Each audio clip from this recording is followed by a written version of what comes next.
Every finale map in Zombies has something unique to offer. They can start a story, end a story, let you be overpowered, or just pay homage to what came before it. But Moon did something much more special, something that I think is worth talking about. See, in Zombies, there are rules, like the starting pistol, the 4-perk limit, the drop cycle, things like that.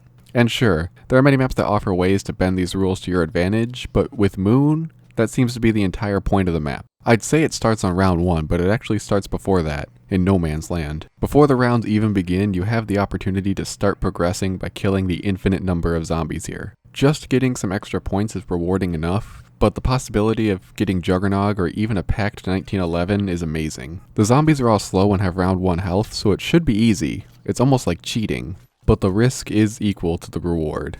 After a short amount of time, all the zombies are going to start sprinting. Their health increases by the equivalent of 1 round, and this will continue to happen as long as you're there. And to add to your troubles, there's no weapons, no drops, tight bottlenecks to be caught in, and a giant puddle in the middle to slow you down. Getting Juggernog is hard enough, but pack-a-punching, or even both, is harder. In most games, people are just gonna take a few kills and leave right away with some bonus points. But if you have the skill and put in the effort, you can skip so much of the early game progression right away.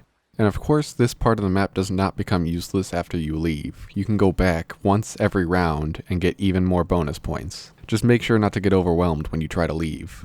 Moon has another way of letting players break the rules in Zombies, and it's a part of the map's signature feature, the low gravity. Generally, zombies will move faster and faster until they are all sprinting, but on Moon you can limit them to a much slower speed by taking them through a low gravity environment, which makes training much easier in the more open areas. They also seem to lose some control of their movements too, which will cause the horde to become much more spread out, giving you more ways to maneuver around them safely. But just like with No Man's Land, there are drawbacks to doing this in your game.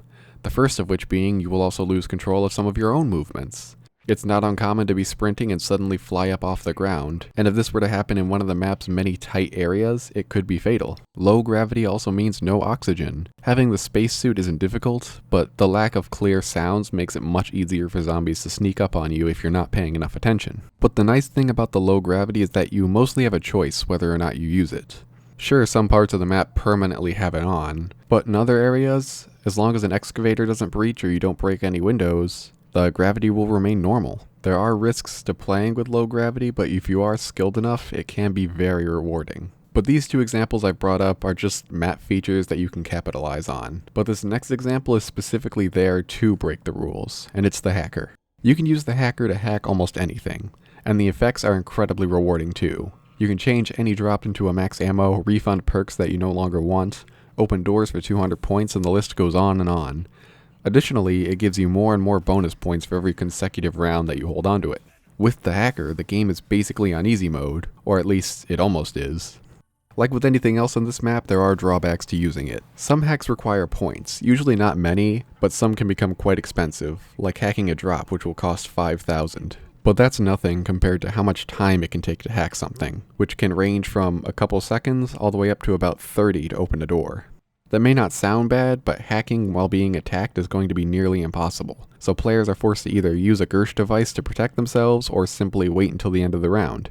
And finally, the hacker cannot be used at the same time as the spacesuit, which will limit the areas that you can play in the game, but also makes it impossible to do any hacks outside of the oxygen environments. So what Moon does best overall is it lets players break the game's rules, but it makes sure to add an equal amount of risk for every reward the player can get. You can bypass standard progression in No Man's Land, but you risk getting caught and killed early on. You can make the zombies slower and make training overall easier, but at the expense of your own movement control and ability to hear. And the hacker lets you alter just about anything in the map to some extent, but it's costly, slow, and it won't protect you from the vacuum of space.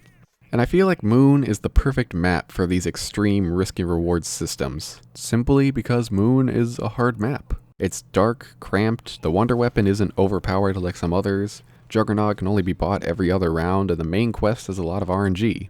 There are so many factors in this map that make it so difficult, which is why it's so satisfying to break its rules. Had this been done on an easier map like Ascension, it wouldn't have been nearly as effective. But because they did it on a map like this, the final product is a map that can be played in so many different ways based on skill, luck, and just how much risk a player is willing to take. And that's why I think Moon is one of the best maps.